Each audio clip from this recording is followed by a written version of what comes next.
नमस्कार। SPD news में आपका स्वागत है। पेश है 7 जुलाई शुक्रवार शाम 7:15 राजस्थान के विभिन्न शहरों की 15 बड़ी खबरें। दिल्ली में ई रिक्शा चालकों को इन दिनों एक अजीब समस्या का सामना करना पड़ रहा है। सड़क पर चलते चलते ई रिक्शा अचानक बंद हो जाते हैं और दोबारा स्टार्ट नहीं होते। जांच में सामने आया कि इसकी वजह कोई मैकेनिकल खराबी और बैटरी डिस्चार्ज होना नहीं, बल्कि चीनी स्मार्टफोन ऐप है। सूचना प्रौद्योगिकी मंत्रालय ने कहा कि दो मोबाइल एप्लीकेशंस को ऐप स्टोर से हटाने के निर्देश दिए हैं। भजनलाल सरकार ने ट्रांसफर को लेकर समय की छूट अवधि अब 10 जुलाई 2026 कर दी है।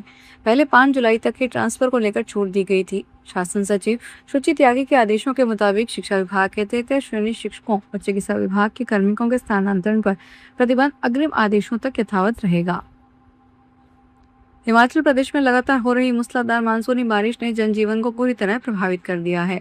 राज्य आपदा प्रबंधन प्राधिकरण ने शुक्रवार को जारी बुलेटिन के अनुसार प्रदेश में कुल 60 सड़कें यातायात के लिए बंद है, जबकि कई राष्ट्रीय और राज्य मार्ग भी बाधित हुए हैं। किन्नौर जिले में बादल फटने की घटना के बाद राष्ट्रीय राजमार्ग 5 भी अवरुद्ध हो गया। इससे आवागमन बुरी तरह प्रभावित हुआ है। मानसून सीजन की शुरुआत से अब तक राज्य में 11 लोगों की मौत हो चुकी है, 12 लोग घायल हुए हैं। यूपी में शुक्रवार सुबह 3 बजे लखनऊ, बाराबांकी, उन्नाव, जालौन समेत 5 शहरों में बारिश हुई। पानी घरों में घुस गया। गुजरात के वलसाड में सड़कें पानी में डूब गई, गाड़ियां चलते चलते बंद हो गई। मध्य प्रदेश में मानसून 9 दिन में पूरे प्रदेश को छाया रहा। धार, बड़वानी, खरगोन और देवास में अगले 24 घंटों में 4 से 8 इंच तक बारिश का अनुमान है। उज्जैन में शिप्रा नदी का जलस्तर बढ़ने से रामघाट के पास मंदिर डूब गए। राजस्थान के जयपुर में 2 दिन से रुक रुक कर बारिश हो रही है। मौसम विभाग ने शुक्रवार को भी कोटा, बारा और झालावाड़ के लिए तेज बारिश का अलर्ट जारी किया है। हैदराबाद के एक अस्पताल में मरीजों में गंभीर प्रतिकूल प्रभाव सामने आने की रिपोर्ट के बाद राजस्थान औषधि नियंत्रण विभाग ने बुपिफाकेन इंजेक्शन के एक विशेष बैच की बारीकी और उपयोग को पूरे प्रदेश में प्रतिबंध लगा दिया है। सिजेरियन प्रसव सहित विभिन्न प्रकार की सर्जरी के दौरान स्पाइनल एनेस्थीसिया देने के लिए बुपिफाकेन व्यापक रूप से इस्तेमाल किया जाता है। जयपुर एसएमएस मेडिकल कॉलेज के प्राचार्य डॉक्टर दीपक महेश्वरी के अनुसार जांच पूरी होने तक इस इंजेक्शन का इस्तेमाल तत्काल प्रभाव से बंद करने के निर्देश जारी किए गए हैं। रिटायरमेंट के बाद लोग आमतौर पर कार या सरकारी गाड़ी से घर लौटते हैं, लेकिन हरियाणा के पानीपत में एक सरकारी कर्मचारी ने अपनी विदाई को अलग अंदाज में यादगार बना दिया।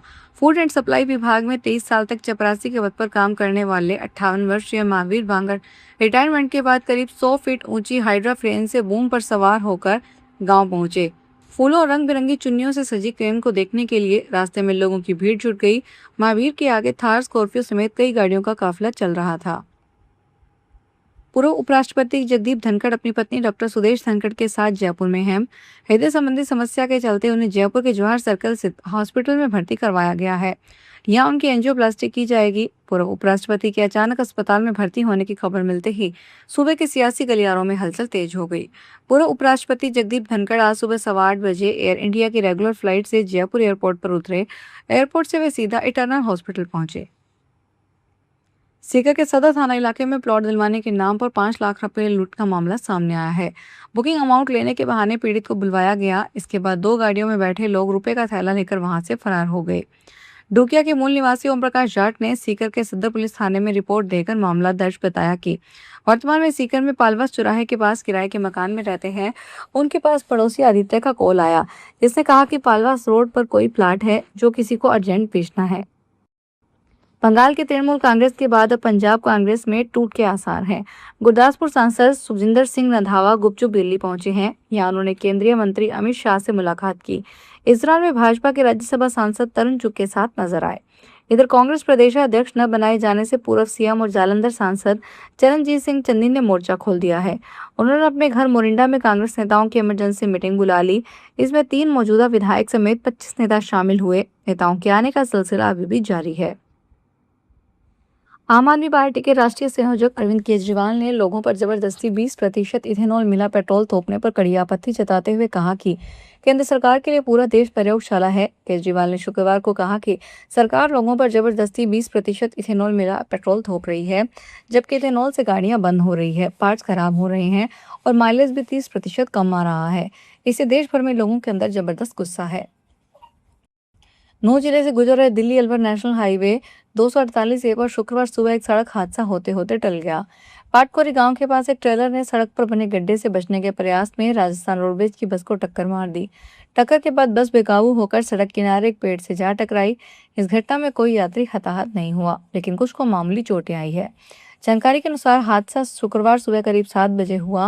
राजस्थान रोडवेज की एक बस अलवर से दिल्ली जा रही थी।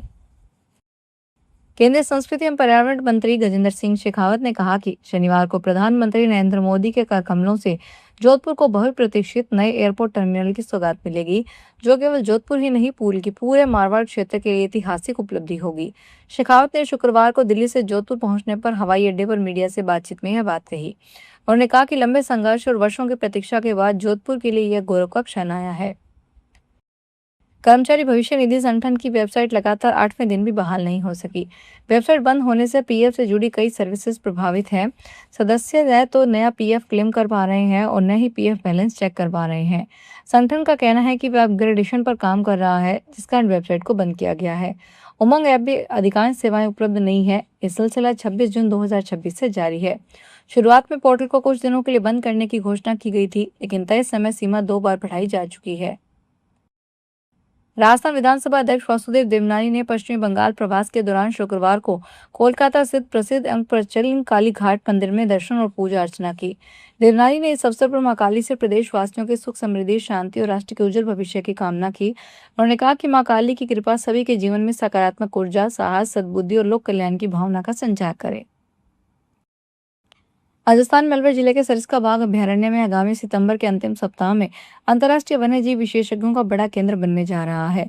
इंटरनेशनल बिग कैट अलायंस की ओर से यहां 2 महत्वपूर्ण अंतर्राष्ट्रीय सम्मेलन आयोजित किए जाएंगे, जिनमें 32 देशों के वन्यजीव विशेषज्ञ, वैज्ञानिक और संरक्षण से जुड़े अधिकारी शामिल होंगे। फिलहाल इस बुलेटिन में इतना ही, फिर हाजिर होंगे बड़ी खबरों के साथ।